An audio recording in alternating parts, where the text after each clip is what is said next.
días.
Hello and welcome to my first video.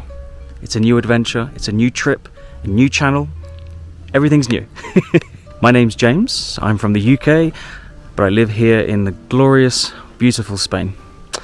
Today we are at the Ruta del Purche, which is a part of the Sierra Nevada mountain range, close to the village, small town of Monachil, which itself is close to where I live in Granada. Granada is a city here in Andalucia, in the south of Spain. Thank you for joining me in my adventure. Let's go!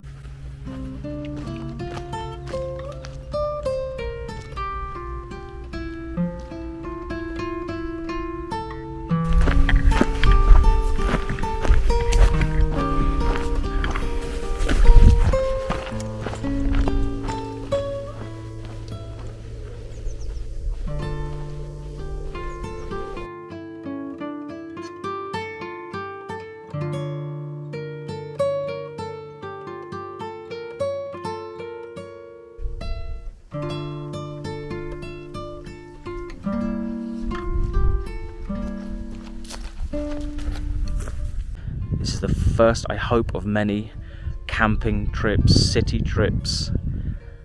I'm a little nervous, to be honest. There's something daunting about recording in this way. It feels, I don't know, there's a lot of pressure, you know, for anyone that has made YouTube videos. Fair play to you, because like once you're on a journey, every step gets a little easier, I think, especially with something like this. You know, with practice comes a more effective, more efficient process, right? But getting started, taking that first step on the first video, on the first trip, it is a little daunting, I have to say. But we're here.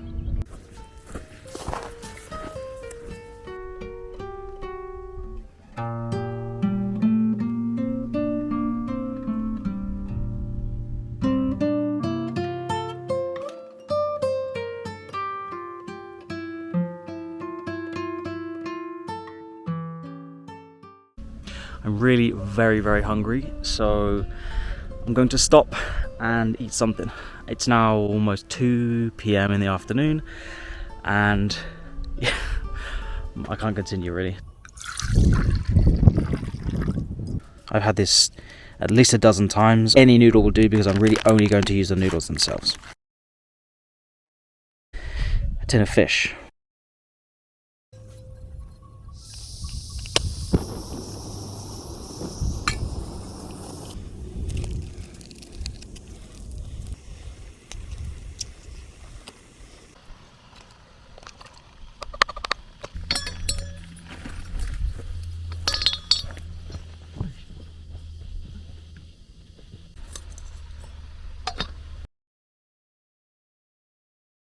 My impromptu table, an enormous rock. It's flat, it'll do the job. Try it before you judge it.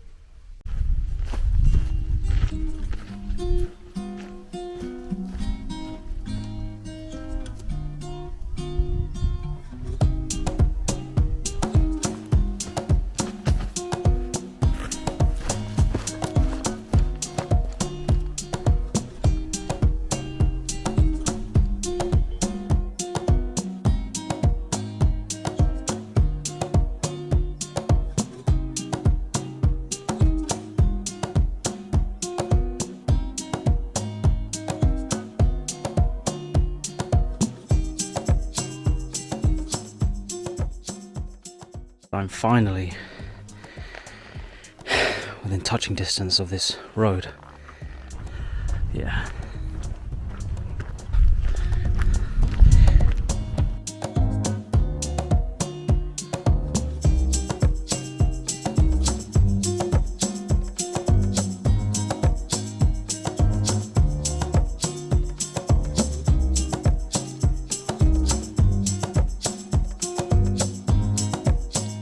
We are going to continue our journey by heading up this road.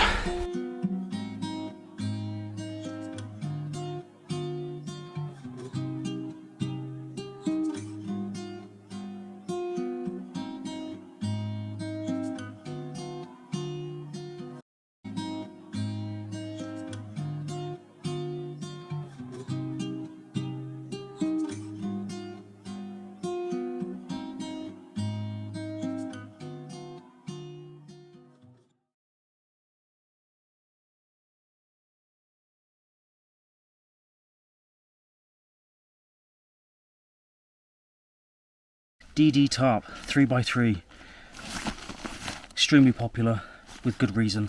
It's amazing. We're tarp camping tonight, no tent, so this will be a lifesaver should it rain, and just to give me a sense of shelter.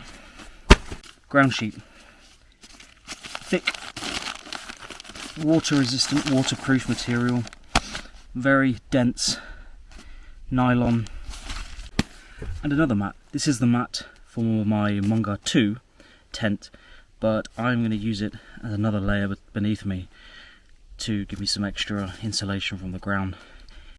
For anyone interested, this is my knot. I can't remember the name of it. I'm sure someone will tell me in the comments. I pull on this, the whole thing just loosens up. It's extremely tight. You could play the banjo on that, but it so easily quickly releases. If you need to adjust it, tighten it, super simple, effective. I should clarify that I am not in any way an expert on outdoor survival skills, bushcraft. I have some skills, but very few in comparison to many others, and I know how to do the basics. Anything that I've learned how to do, you could also learn very easily in a 5-10 minute YouTube tutorial. I did go to the beavers, the cubs and the scouts and those things in the UK when I was young. I've forgotten almost everything, to be honest, and I'm relearning a lot of these basic skills, which I'm quite enjoying. I think you get to a certain point in your life where you want to reignite that part of your brain, I think. So yes, anything that you see me do, you could easily do yourself. Good evening. Right, it took a very long time to set up my tent, my tarp. I kept changing my mind with the setup. I usually go with the standard tarp tent 3x3 setup that is easily found on YouTube. Many people do the same thing. It's a very stealthy design, it looks very smart. It's quite easy to do, and I should have just stuck to that. I thought, no, I'm going to be more traditional today. I'm going to go with something that I haven't done before, but it's extremely simplistic. And I thought I'll go with the simple A-frame tent, just a pole at each end. And I felt really exposed, actually. Where I am, the chance of anybody coming anywhere close tonight is it's extremely unlikely. But I still felt really as though I would be really exposed. It's completely open on each end, right, of the tent, or the tarp. So I changed my mind again, and I went with, it's like a hybrid.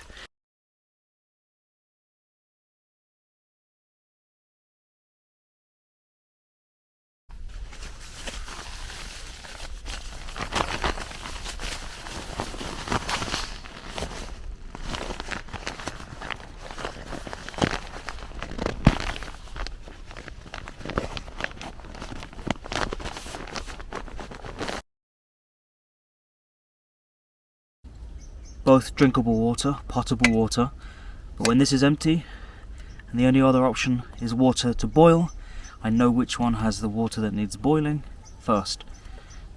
So I can use this for cooking, for boiling. This I can still use fresh water, drinking water.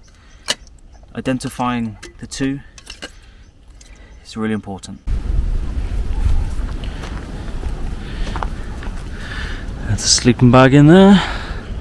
She's a beauty. We'll see how the first night goes, but the temperature significantly dropped in the past hour or so, and I believe it's actually just started to rain.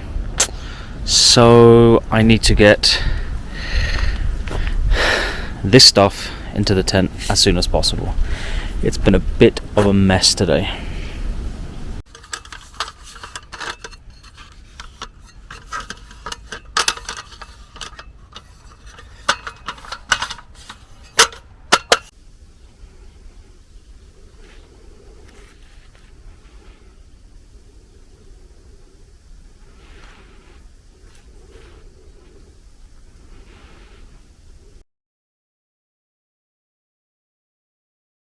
It's been a long day. I didn't sleep well last night.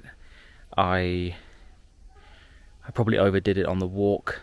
I should have stuck to the road more than off track. And I'm just really exhausted. It's my first ever day recording a YouTube video, and I'm learning constantly. So my brain's tired and my body's tired. And all of a sudden it's almost dark.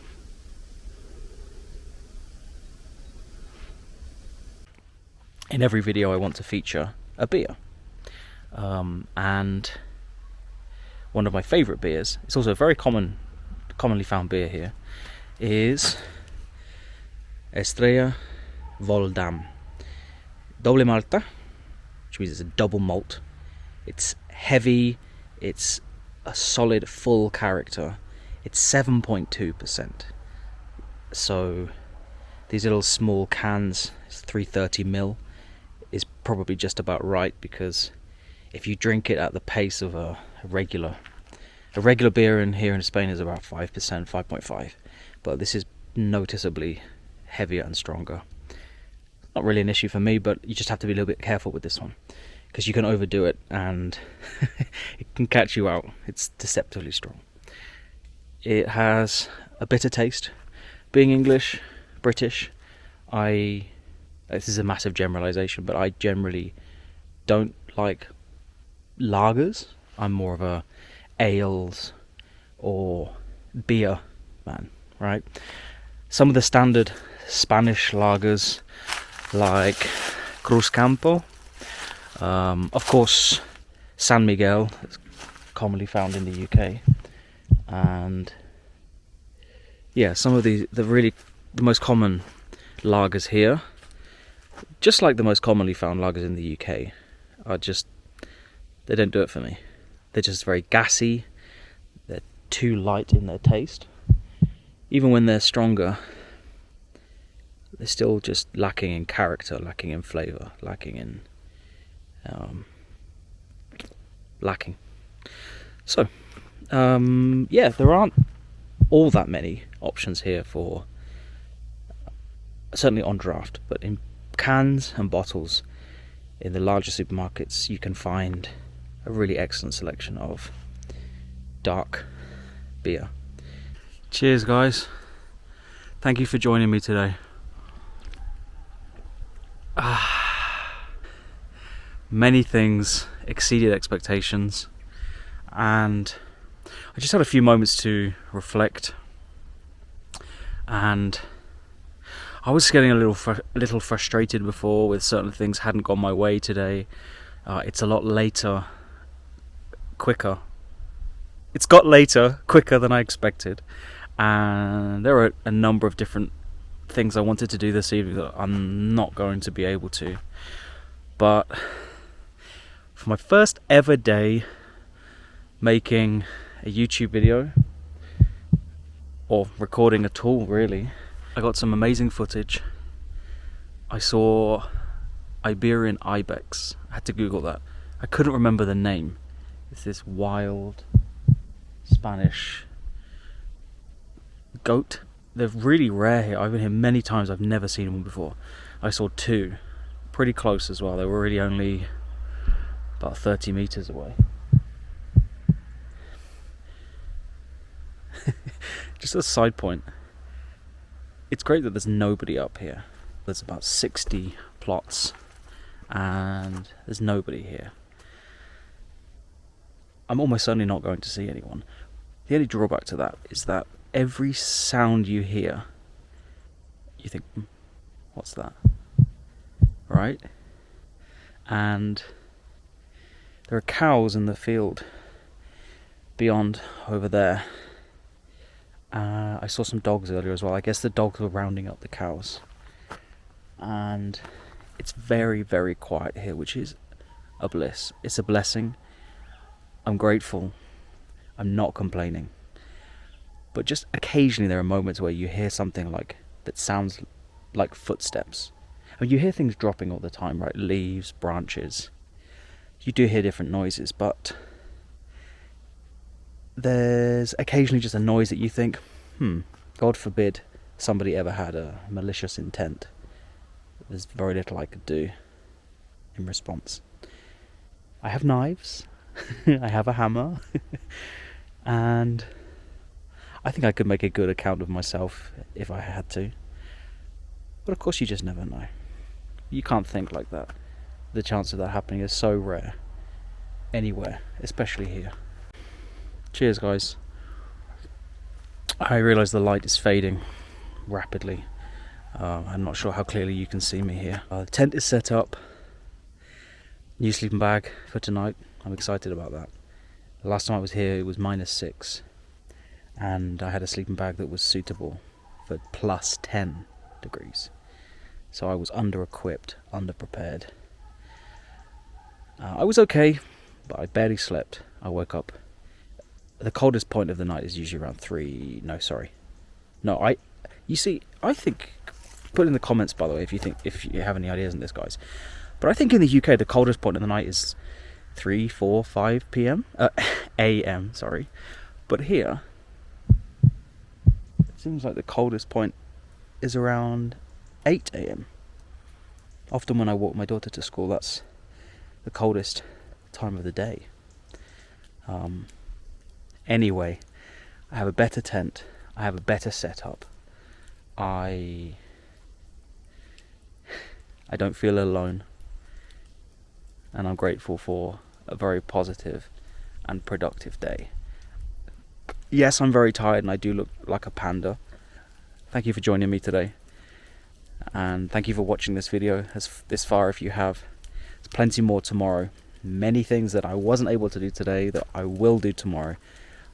And there's some beautiful spots that I'm going to take you to. Please join me for the rest of this video, for the rest of this trip, the adventure. It's raining, it's hailing, in fact.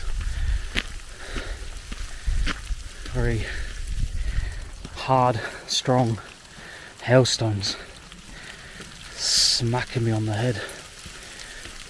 I'm excited to get back into my tent, change into my night's clothes, thermals, and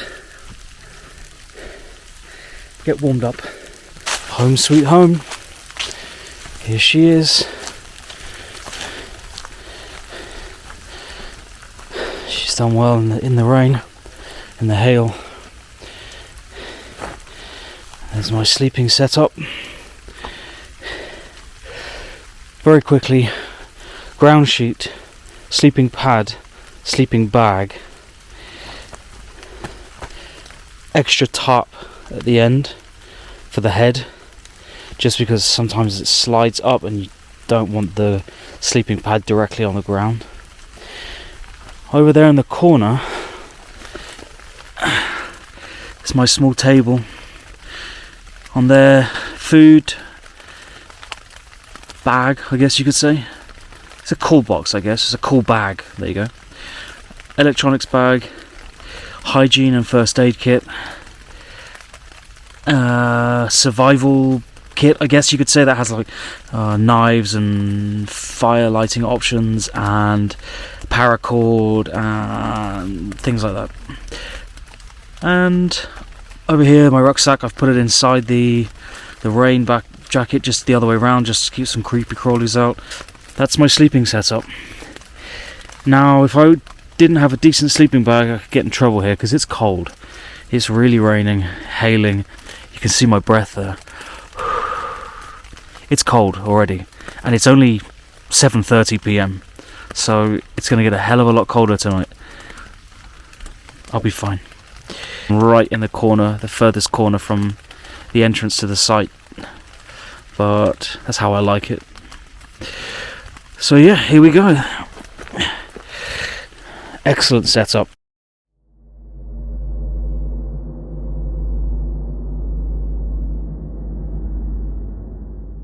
Well, that's better. Oh, actually, that's quite clear, look. Okay. Ah, wait. Well, there you go. So you... Oh, okay, so I need to reflect it a little bit. I'm going to have an early night. Hopefully I sleep. If I can sleep in the next half an hour or so, and I think I will. I sense that I'll sleep if I'm warm enough. And I'll most likely wake up early. I didn't really have dinner, so I'll probably wake up early tomorrow. And there's a spot not far from here that I want to have breakfast at. I'll take you guys with me. My brain's gone. What a day. It's all about taking that first step, right? I'm glad I have. No regrets. It'll get better, I promise. Stick with it. Stick with me. The production quality will certainly get better. This is a bit of an experiment. I hope you've had a great day, or have an excellent day, and I'll catch you soon. Buenas noches. Good night. See you soon. Hasta mañana.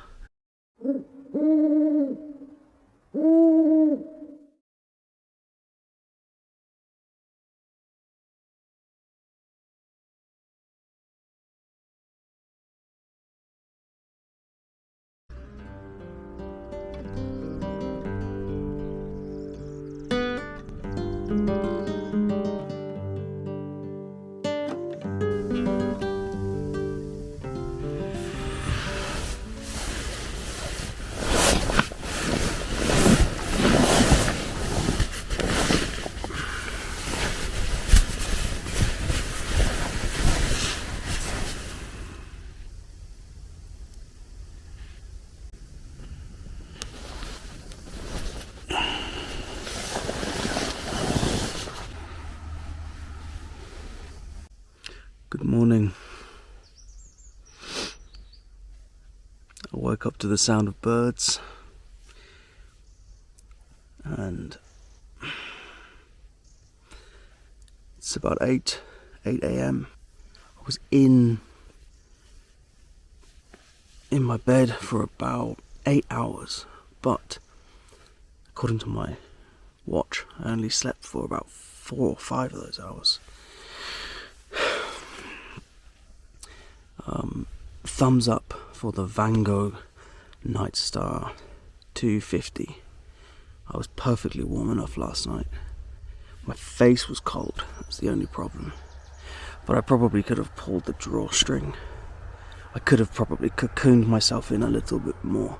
But I already felt quite restricted in the mummy sleeping bag. I prefer a rectangular sleeping bag so that I can use it as a quilt.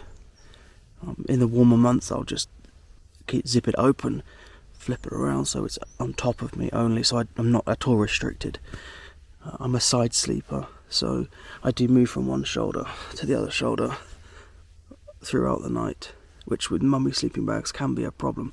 This one's extra wide and it doesn't really taper until right down towards the feet. So yeah, I thought it was worth giving it a go, and I don't regret it, because I was toasty warm all night. It got down to about -2 last night, according to Google. So yeah, and I didn't feel it at all. I really didn't. My whole body was perfectly warm. Excellent. Yeah, only my nose always gets cold. My nose was cold. I did pull up my scarf throughout the evening. I do have a hat as well. Okay, well, good morning. Here's to another great day. Busy day today, lots of things to do.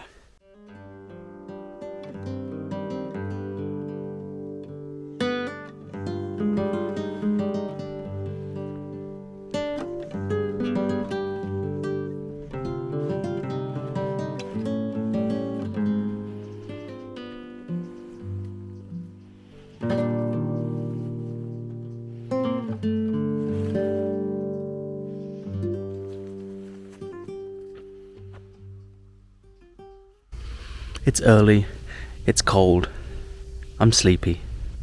It's time for a cup of tea. What do you think? Tea, Yorkshire tea, can't go wrong. Proper strong English tea.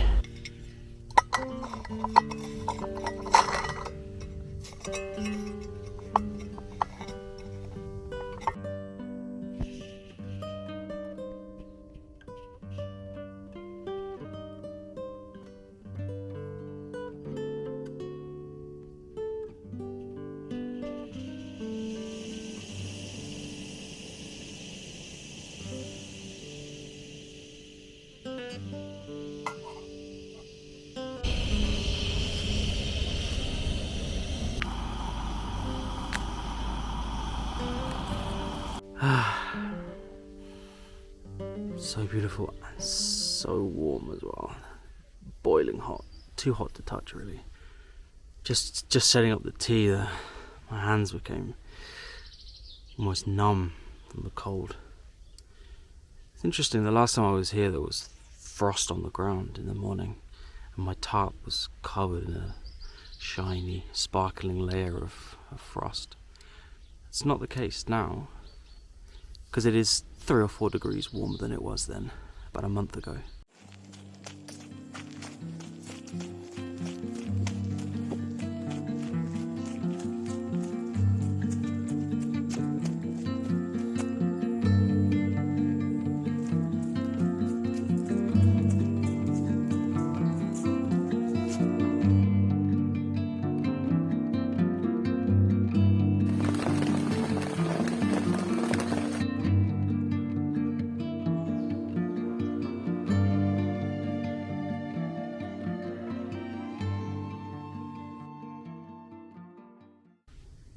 That's the one.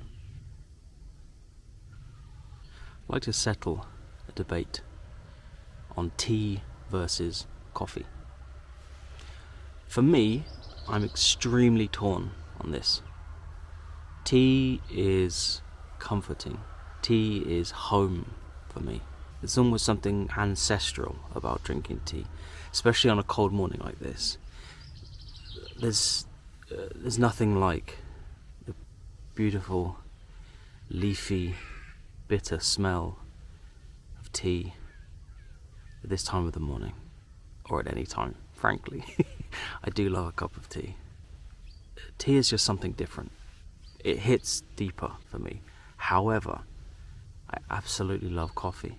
I first discovered coffee properly when I was about 18 in Australia, actually. The standards of coffee in Australia was far better than anything I had experienced in the UK. I worked in a coffee shop, like a sandwich coffee shop, from a young age, like 15 probably. The standard wasn't great. The taste was pretty awful. When I went to Australia, I discovered that coffee there it blew my mind. It was incredible. Things like the flat white were just becoming really popular there, and yeah, that just took things to a new level. And yeah, I was hooked from that point, really. I studied at university in Italy for a year as an Erasmus student, and of course the coffee there, just that solidified in my mind that coffee was one of the greatest things in the world. Of course, the caffeine hit from a coffee I think is more significant than from a tea. There's something in sipping an espresso that doesn't compare to a cup of tea at all.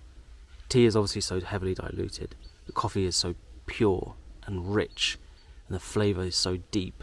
I didn't realise that coffee could taste fruity and sweet, and not at all bitter.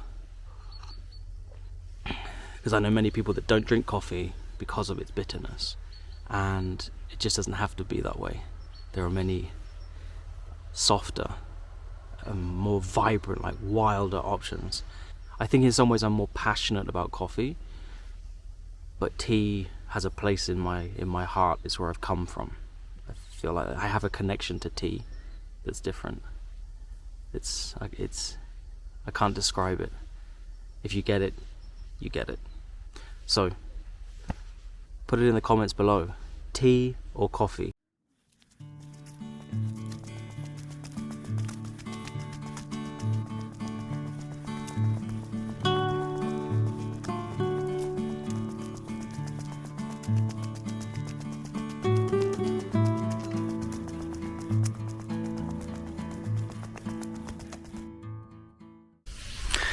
Hello and good morning again. Come for a walk. I wanted in each video to express some gratitude. I think starting the day with some positive messages and some perspective. So I want to express gratitude to someone in my life, and then someone in the YouTube world. Perhaps somebody that's inspired me to start a channel. So in my life, I can only start at one place, and that's my daughter. Lydia is 4 years old, and she gives my life meaning. She's my best little friend, and she's the light of my life. Yeah, she makes life worth living for me, and I've never been so in love as I am with my daughter. Within the YouTube world, probably the most popular man for camping and that side of life on YouTube. There are many before him that inspired him to do the things that he does, and to be the kind of authentic, genuine, sincere type of YouTuber. And of course it's Steve Wallace. He's the man. What I most enjoy about Steve is just how real he is. There's a myriad of YouTubers with a far bigger production value, and some of them are amazing, and I'll talk about many of them in future videos, because I take my hat off to the level of commitment that people put into the work they do here. Steve, I think, is the essence of what it's all about. You know, he's pure, unadulterated Steve. There's no agenda, there's no motive, there's no sponsorship, there's no... of course it's monetized, but I don't think that's really important to Steve. He has an incredible number of subscribers, but I think he'd be just as happy if he had 100 and those people enjoyed his videos. The message is, you got to just keep it real, be authentic, and yeah, just be you. Steve is just Steve, and we love him for it. Sounds strange. I'm conscious that I've described my love for Steve for about 2 minutes, and I spoke about the most important person in my life, my daughter, for about 30 seconds. So if you don't already, take a moment in your day to show some gratitude, express some thanks. It's a helpful reminder that even when times are tough, there are some really important people out there, whether they're people that we know within our own lives or just people that inspire us to keep going. Have a great day, everyone.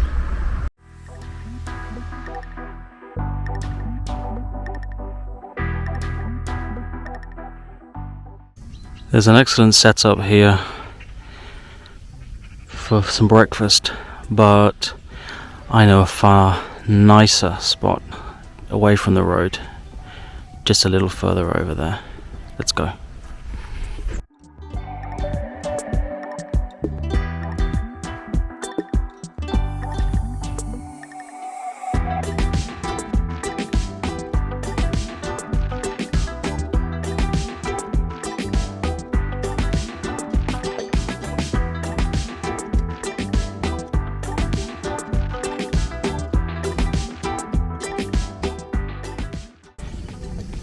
It could be beautiful, that could be an amazing home. I wonder why they were built and not lived in. I wonder what the story is.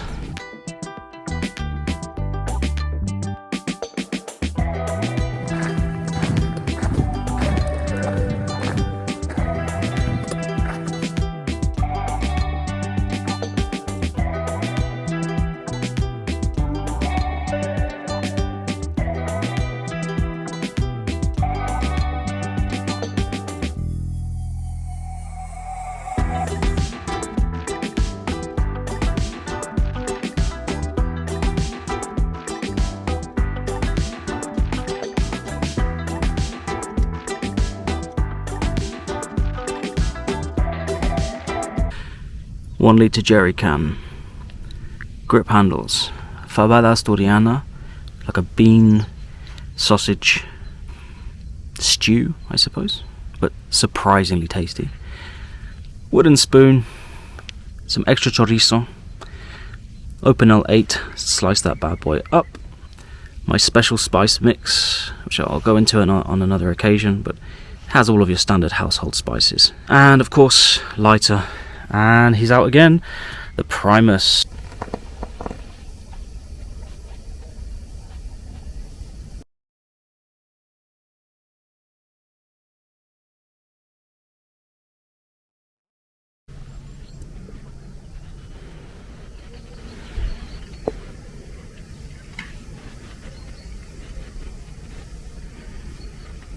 I admire the dedication. I saw people out here cycling at 8 o'clock this morning. Fair play to them, but yeah, no thanks. Ready to eat. It's tastier than it looks, I promise.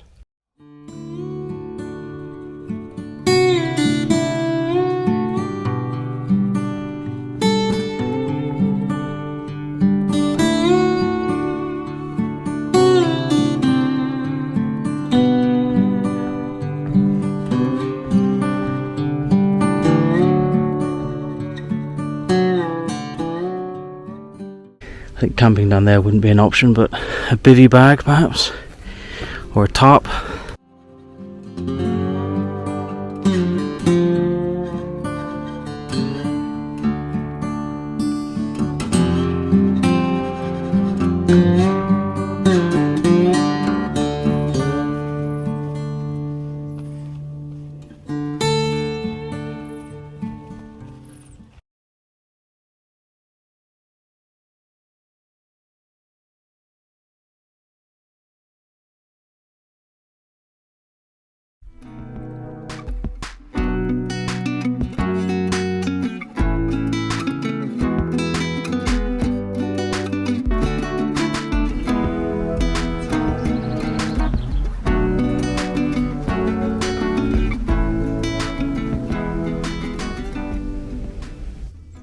Hello, and today I will be reviewing the Ledlenser ML4 light lantern, lamp, whatever you want to call it.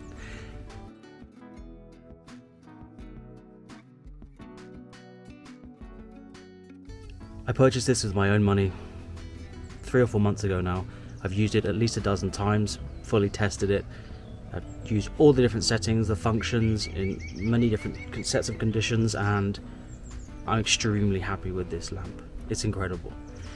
What I like about it, it's less than 10 centimeters tall. It's really tiny. I mean, look how small it is. It is extremely lightweight, 71 grams only. It's so unbelievably light, which is, I don't even notice that I have it with me when I'm hiking.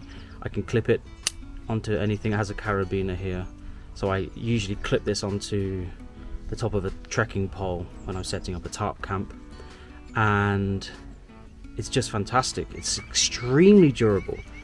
This plastic on the outside is unbelievably tough. You can just feel the difference. I've owned lots of different lamps from many different brands, and this by far feels the sturdiest and the strongest. Even the small carabiner part on the top here, I don't even feel as though I could snap this even if I tried. The battery life, it's low consumption. You can choose between 5, 50, 150 and 300 lumens. That's extremely bright for a lamp of this size. If you use a 300 lumen setup, it steps down to 150 or potentially 50. 150 I believe, after 30 seconds or so for preservation. But if you needed something, it's an emergency, you just need extremely bright light for 30 seconds to move something, to grab something, to identify something, 300 lumens is super powerful for a lamp of this size, 10 centimeters tall. It's quite astonishing, really. I tend to use it on a 50 lumen setup, and with that I get, well, I've used this, let's put it this way, I've used this for a 2-night camp over 3 days, and it still held charge at the end. I've charged it when I got home and hadn't even had to think about it. This is what I most enjoy about this. Sometimes it sits in my drawer at home for 2 weeks, it doesn't lose any of its battery. So there's no loss at all. That's really a key point as well. You shouldn't have to remember to charge it again before you leave for a camp when you charge it when you arrive home, right? But with many options you do. This you do not. That's awesome too. You get up to 45 hours on the lowest 5 lumen brightness, but I think that's too dark in my opinion. It's too low to do most things. Even if you're just sitting and reading, I think 50 for me is the minimum. But it just goes to show in an emergency situation, 45 hours. Wow. The other thing I really enjoy about this is the dual power option. So yes, you can charge it as USB, it's USB rechargeable. That's really important for me. But also, it uses an ion lithium battery. If this runs out and you don't want to use your power bank to recharge it, to charge it, you can use a standard AA battery instead. That's incredible, because I have enough things to worry about charging when I'm camping. I don't want this to be on that list, right? So the fact that I can just pop out the lithium ion rechargeable battery and put in a standard AA battery, that's just, it's a massive relief. Peace of mind with this is key. So overall, it's a glowing review. It's really an exceptional lamp. I'm so happy I bought it. I paid around 30 euros only for this. It probably sounds a little steep. Some people are thinking, oh, 30 euros for a lamp, that's a little excessive. Well, I'd had 3 options prior to that, all which range between sort of 15 and 20 euros, and they just didn't last. They didn't hold their charge. They promised 8 hours and I was getting 2-3 hours. I was having to charge them again and again and again. Over a 2-day trip, I had to charge 3 or 4 times. For something that wasn't even that inexpensive, I expected far better results from competitors, and they were very, very poor. This is just a whole different world. What do I not like about the Ledlenser ML4? Well, they claim that it's a feature, that it's a positive selling point, that it charges with a magnetic attachment, magnetic cable, something similar to a MagSafe. Well, I see what they were doing here. I understand the idea behind this. It means that, you know, if it drops, it's not going to pull something down. If you're charging it, it's attached to a power bank, for example, it's not going to dangle on there and potentially damage the cable or the power bank, the connections. I'm not really too sure why they went with this idea, in truth, because I would much rather this just charge with its standard USB Type-C, because it's yet another charging cable that I have to take with me, As I mentioned before, I've never had to charge it whilst out camping anyway, but I'm never going to leave without having the cable just in case, right? And, or maybe I should. Maybe since I can replace it with an AA battery, maybe I don't need to take this charging cable with me. I could just keep this leave this at home potentially, right? But you guys all know what I mean. It feels better to take the charging cable with you, but as it's a proprietary one and not a USB-C, it's an issue. It's an extra cable that I just really don't think they needed to do this.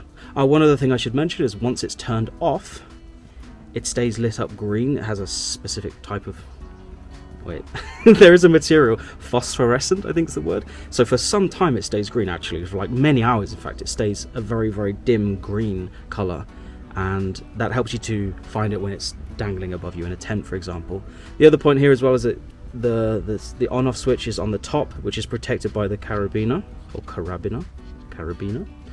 and it has a lock function, so if you hold it down for 5 seconds for traveling, it completely turns off. There's no issue with this turning on in your suitcase or in your rucksack or whatever. But I'm not entirely sure the lock's required, because it'd have to be a pretty unique set of circumstances where something gets underneath the carabiner and presses this.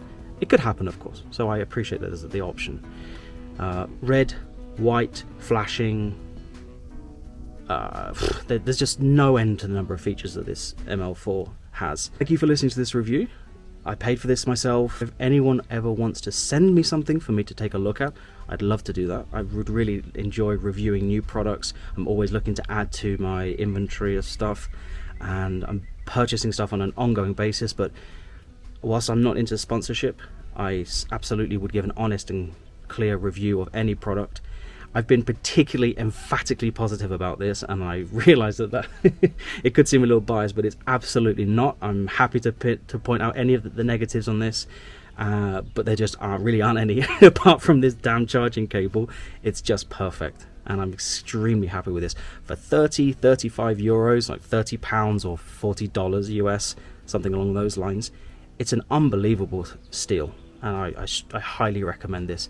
I think you can replace out your cheap alternatives with this and you'll get many years. It has a 7-year warranty as well, by the way. 7-year warranty. Psh, what's not to love? Thank you for watching.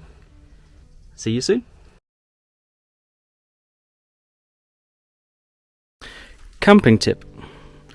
When you're packing up your tarp, attach it to a couple of trees high in the air with the wind behind it. The wind will batter all of the water and dew off of both sides. It saves drying it at home for 24 hours. It'll dry here in 20 minutes.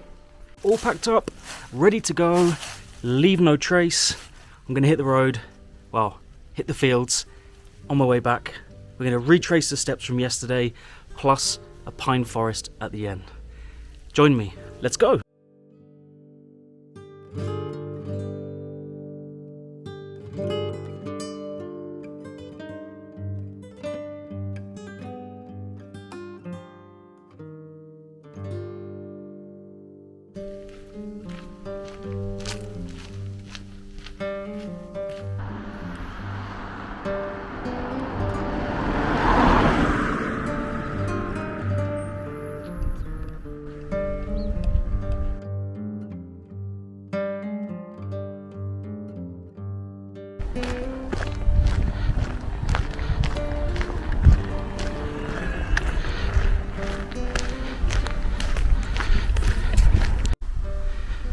This has to be one of my favourite spots anywhere. In the centre of the image you can see there's the road. It's looking very uphill today. Some of the cars are struggling to get up there, so that's going to be interesting.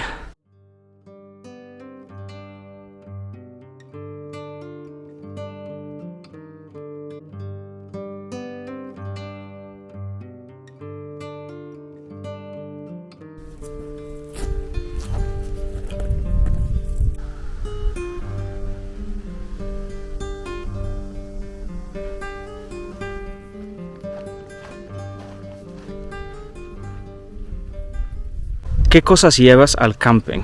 What things do you take camping? I'm going to force myself to answer this question in 1 minute, And I'm going to say this: I take a shelter, either a tarp or a tent. Sleep system, which includes a sleeping pad, sleeping bag, and a pillow. I take a first aid kit, a hygiene kit, an electronics bag that includes chargers, power bank, camera gear, a small table, which is my only luxury, and of course my food and cooking bag that has a jerry can, a cup, a gas stove, food for breakfast, lunch and dinner, plus snacks, and I think that's it. And of course the rucksack itself. I believe I've covered everything.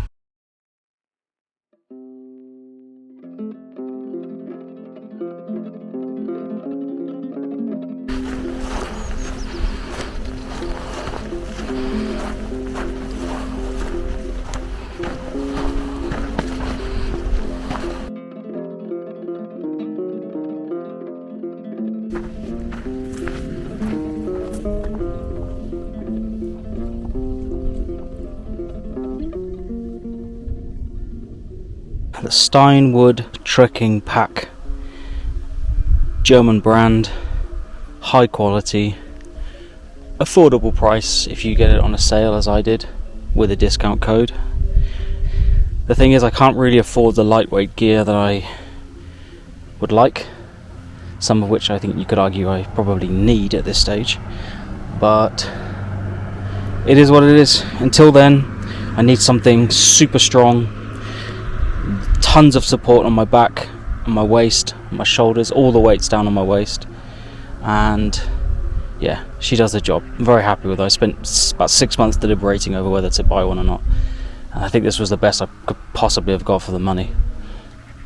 Highly recommended. I'll do a full detailed review on it on another occasion.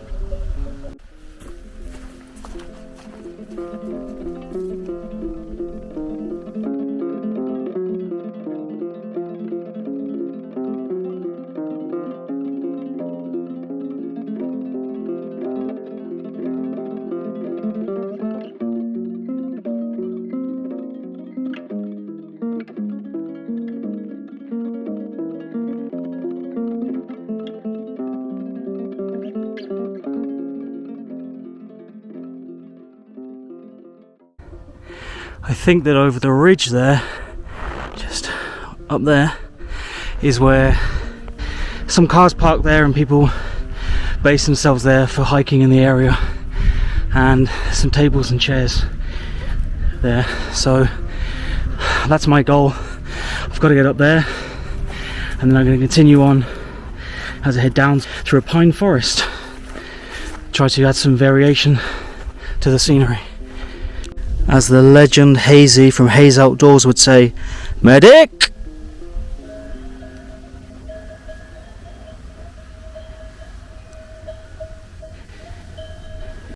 Thank you for your support, family and friends. You've got to start from somewhere, and we're starting from here. Thank you so much. Here's the point where we leave the world of deciduous, sparse vegetation, and we enter conifer, fir tree, pine tree world. Look at the significant difference in the light that passes through and the density of the trees, the vegetation. It's quite extreme. It's like you're entering another world. It's cooler already, I can feel it.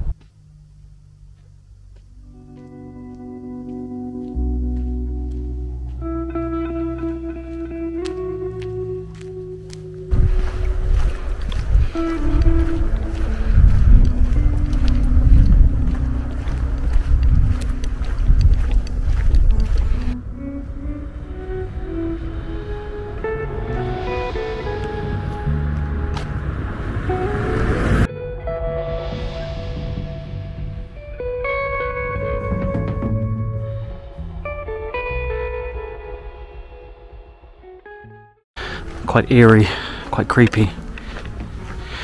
Such dense forest on either side. I just feel as if someone could be sitting a few meters from you and you may not see them. I've always had a feeling like I'm being watched in this area. I really don't know why. I'm really not easily creeped out, but there is something a little unsettling about this environment. Being in the open, even if it's blistering heat, you feel like, you know, you can keep account of yourself. You can, your 360 vision, you know, something different. It's also probably because I watch far too many horror movies set in forests, pine forests especially, right?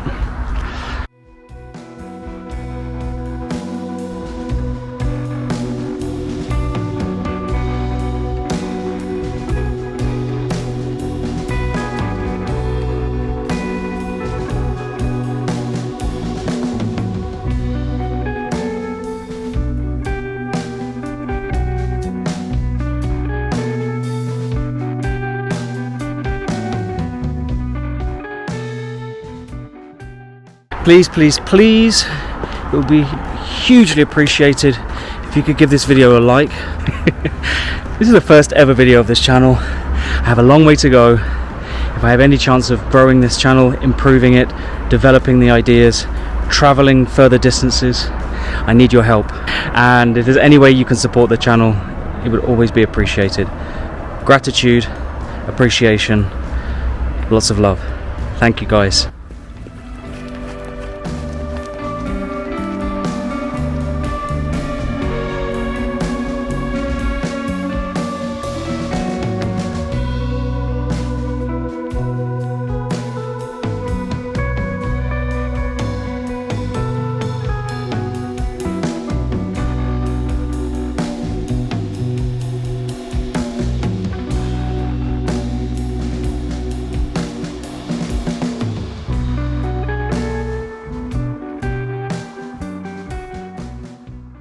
I'm really excited to take this pack off of my back. She's done me proud, and I thank her for every step of the way, but I think we need some time apart. It's time to go home, I think. Till the next time, see you soon.